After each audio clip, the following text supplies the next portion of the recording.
Love, death, the gods. It doesn't get much higher stakes than today's story, Annabel Lee, by Edgar Allan Poe. One of the last poems he wrote before he died. I don't know if you knew that. What's the fancy word you always teach me to say? Posthumously? Posthumously. Yes, that's the word. That's right. Yeah. I think it's important that we consider the author's life maybe a little bit for this discussion. I've never read a biography on him, but I think you have picked up on something from his life that has been useful for some of our talks that I'm just now learning, particularly as people comment on these videos months later. I've learned a lot, but I thought maybe we read through this poem together and kind of talk about it and break it down together on what it might mean to us. That sounds fantastic. I think Poe definitely is one of those authors that the more you know about him and his personal life, the more you're going to get out of his readings and have a deeper understanding of what he might try and been saying to you as an individual and how he was commenting, I think, especially like in this poem about love. So let's get into it. I'm excited. It was many and many a year ago, in a kingdom by the sea, that a maiden there lived whom you may know by the name of Annabel Lee. And this maiden she lived with no other thought than to love and be loved by me. Now, many times you and I have talked about Poe being the master of the framed narrative, where there's like a different character that's introducing, like I heard this story, and it gives you like some separation. Here, the separation is this, this kingdom by the sea. Like, is this real life? Is it fake? Like, is this going to be a different world from the ones that we live in? Like, what did you think about the separation he creates with this? See, I kind of took it a different approach. It felt very self-centered to me. So I can understand how there is this separation, but I felt like he was really putting himself in the center of the poem at the very beginning, that it's his loss of Annabel Lee. It's all about him and how she is affecting him, not how he's affected her or how he feels about her. I kind of had the Star Wars experience, like in a land far, far away, a kingdom by the sea. Okay, I can understand that.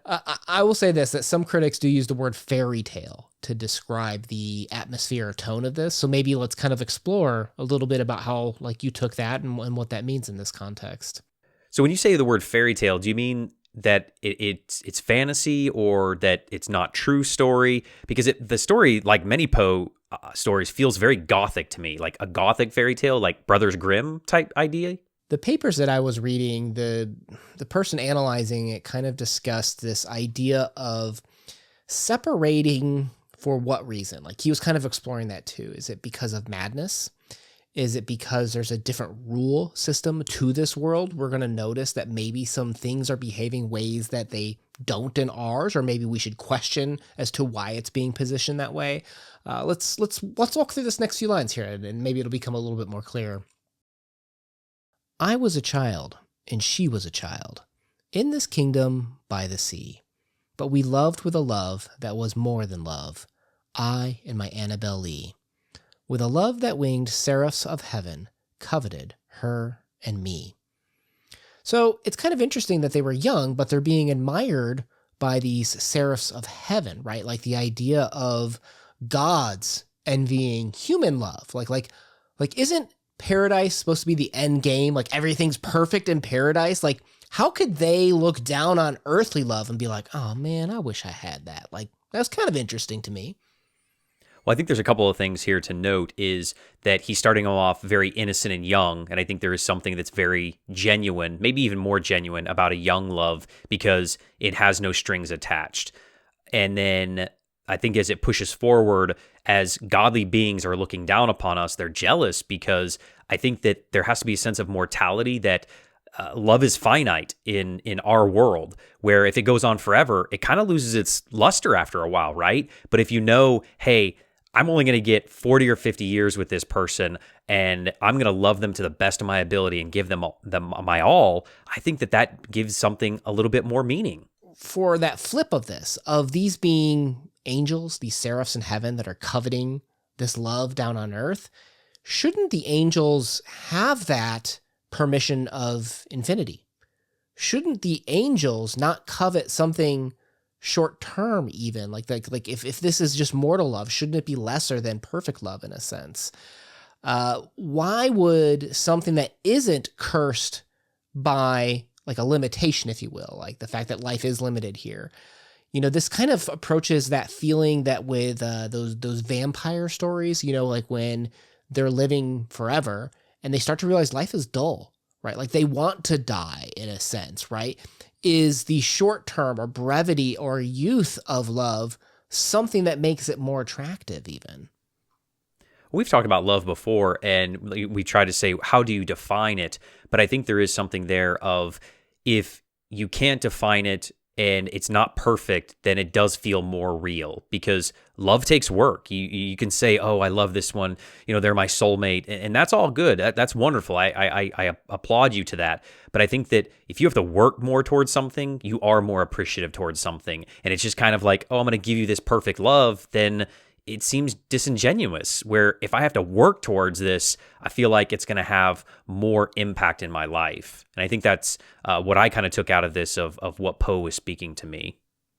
I wonder if that work towards it, like mentality, like why does that make it more special? And I wonder if any of it has to do with when you put yourself into something, into this relationship, does that personalize it?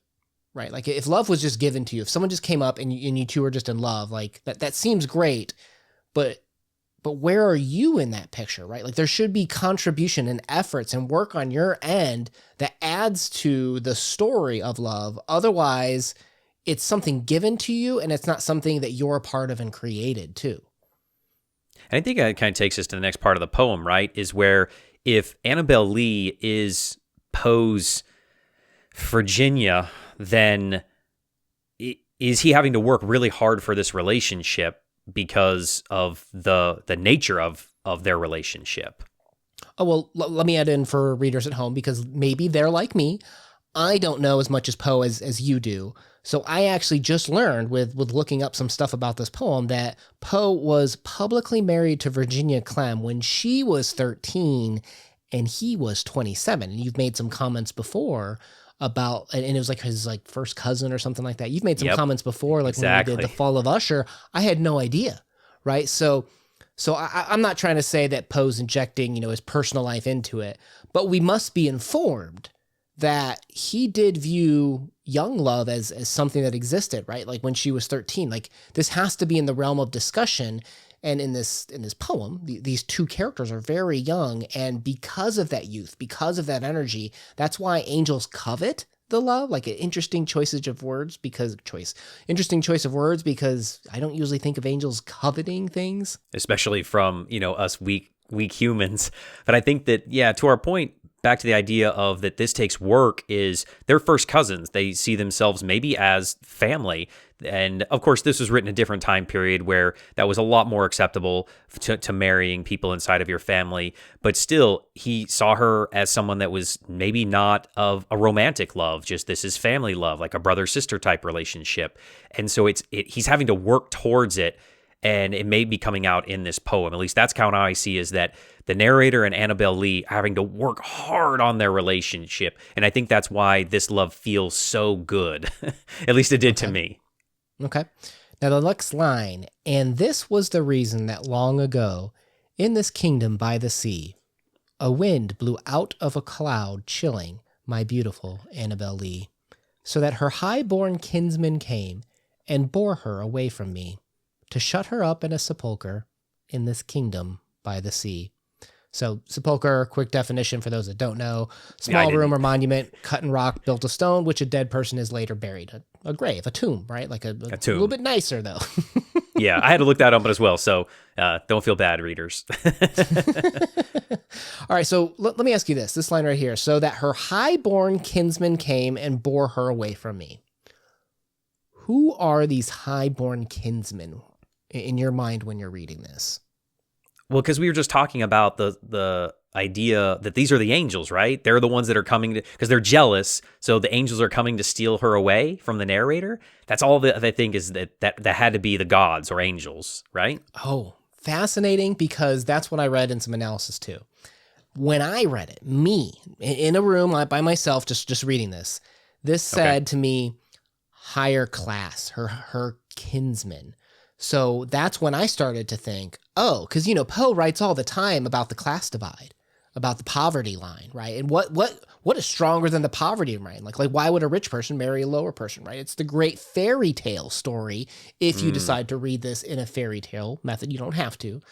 But it's the idea that their love was so powerful, it could cross that poverty line, right? Like usually when wealth and a decision had to be made, if you were a rich person and you realized you could go with another rich person or the low person, love wouldn't cross that line, especially when love was of not of convenience, not of love, but of status, of keeping your wealth. That her kinsman, right? Maybe she was upper class, took her away. Yeah, took her away to die. And that's what separated him. And again, cold in literature associated with being together with someone or being separated and lonely. And so they're separated by a class divide, and her dad, the king, is coming to take her away, and she sacrifices herself, and now he's like, "No, I've lost my Annabel Lee." Oh, I love it. It's classic Poe tragedy love, right? It's good. Right. Well, if you decide to read it that way, it completes that, a chilling cold wind killed her, right? Like the loneliness, the separation, her being separated from love could be part of what killed her. Agreed. That's a great interpretation. Good job, man. The angels, not half so happy in heaven, when envying her and me. Yes, that was the reason, as all men know, in this kingdom by the sea, that the wind came out of the cloud by night, chilling and killing my Annabel Lee. So if you read it in like the celestial way, like these are the gods, the angels coming to take her like away, I did. like in your reading,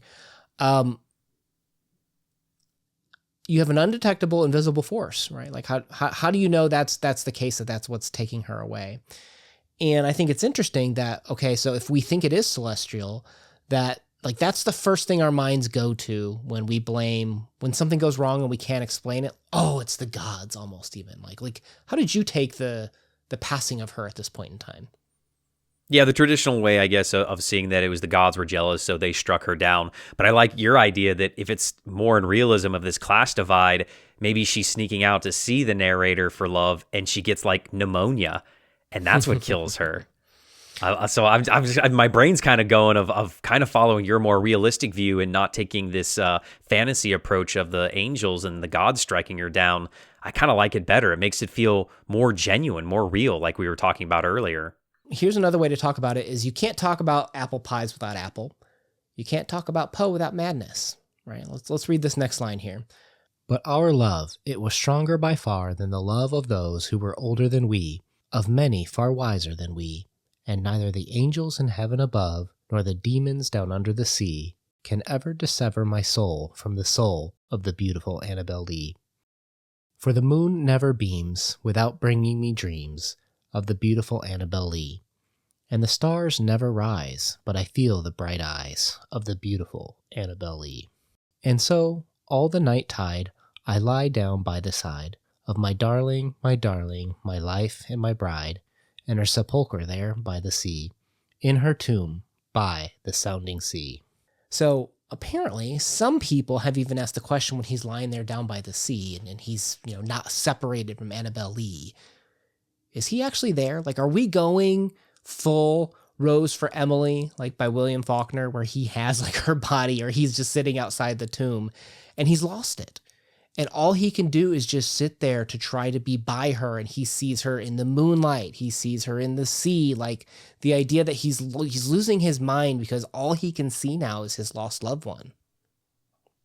And I think it speaks to that passion that we have when we're younger, that the narrator loved her so much, loved her so hard, that he feels incomplete without her, that their souls were intertwined, that they were soulmates. And now that she's gone, he doesn't know how to function. He's just sitting there, a mess, a wreck, and he doesn't know what to do with himself.